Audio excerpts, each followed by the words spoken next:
গোলাঘাট জিলাৰ পৰা আমাৰ north east para sports meet 2025 second north east তাত আমাৰ গোলাঘাটৰ পৰা 14জনীয়া দল এটা গৈছিলোঁ মানে অসম টীমত খেলিবলৈ অসম টীম হৈ পেলাই আমাৰ এবাৰ খেলা হৈছে নৰ্থ ইষ্ট 8খন ৰাজ্য আহিছিলে 8খন ৰাজ্যৰ ভিতৰত আমাৰ এবাৰ বহুতখিনি টাফ হৈছিলে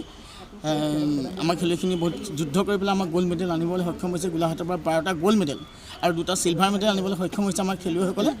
আৰু আমি চৰকাৰক ধন্যবাদ দিম চৰকাৰে ধুনীয়াকৈ পাতিছে আৰু আমাৰ নৰ্থ ইষ্টৰ 8খন ৰাজ্য দেখি গৈছে অসম কেনেকুৱা এখন ৰাজ্য কি খেলত কিমান আগবঢ়া আৰু অসমৰ পৰাই বহুখিনি খেলুৱৈ ওলায় নৰ্থ ইষ্টৰ সেইটো দেখুৱাই দিছোঁ এবাৰ আৰু বহুখিনি আল্টিমেট খেল হৈছে আৰু বহুত তাৰমানে এটা ষ্টেণ্ডাৰ্ড লেভেলত হৈছে খেল কিমানটা পদক পাবলৈ সক্ষম অসমৰ পাইছে 150 টোটেল 152টা মেডেল পাইছে তাৰে আমাৰ আসামে পাইছে 53টা মেডেল গ'ল্ড 53 চিলভাৰ 50 আৰু ব্ৰঞ্জ 49 152 মেডেলছ পাই পেলাই আমাৰ নৰ্থ ইষ্টৰ ভিতৰত প্ৰথম স্থানত আছে আমাৰ অসম ছেকেণ্ড অৰুণাচল প্ৰদেশ থাৰ্ড ত্ৰিপুৰা মানে অসম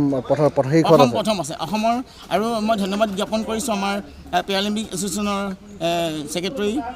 ৰাজীৱ দে ডাঙৰীয়া মোক ইমান যোগ্য বুলি ভাবি গোটেই অসম টীমক চম্ভালিবলৈ মেনেজাৰ হিচাপে পৰিচালক হিচাপে মোক অসম টীমটোৰ পৰিচালক হিচাপে মোক এপইণ্ট কৰাৰ কাৰণে আৰু সেইটো যে মোৰ ওপৰত দায়িত্ব অৰ্পণ কৰি তেনেকৈ দায়িত্ব সুচাৰুৰূপে পালন কৰি আৰু আমি দেখাই দিলোঁ অসম টীমে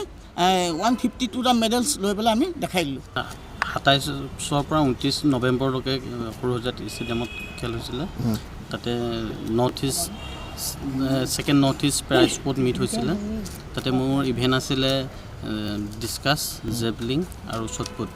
মই শ্বটপুট আৰু ডিছকাছত গ'ল্ড মেডেল পাইছিলোঁ গ'ল্ড মেডেল পাবলৈ সক্ষম হৈছোঁ আৰু জেভলিঙত চিলভাৰ মেডেল গোলাঘাটে মুঠ কেইটা পদক পাইছে গোলাঘাটৰ টোটেল পদক গ'ল্ড মেডেল 12টা আৰু চিলভাৰ মেডেল 2টা কি খেলত কি এইকেইটা আমাৰ প্ৰায় চবৰে ইভেণ্টবোৰ বেলেগ বেলেগ কিছুমান বচিয়া আছে পেৰা বচিয়া আছে জেভলিং আছে ডিছকাছ আছে শ্বটপুট আছে আগন্তুক পৰিকল্পনা কেনেকুৱা বাকীভাৱে খেলা আগন্তুক পৰিকল্পনা এইটোৱে আৰু ভালকৈ আৰু প্ৰেক্টিছ কৰিম নেশ্যনেলৰ কাৰণে চিলেক্ট হ'বৰ কাৰণে নেশ্যনেলত যদি চিলেক্ট হৈ যাওঁ ভালকৈ যদি নেশ্যনেলত পাৰফৰ্মেঞ্চ দেখাব পাৰোঁ তেতিয়া আকৌ ইণ্টাৰনেশ্যনেলৰ কাৰণে চিলেক্ট কৰিব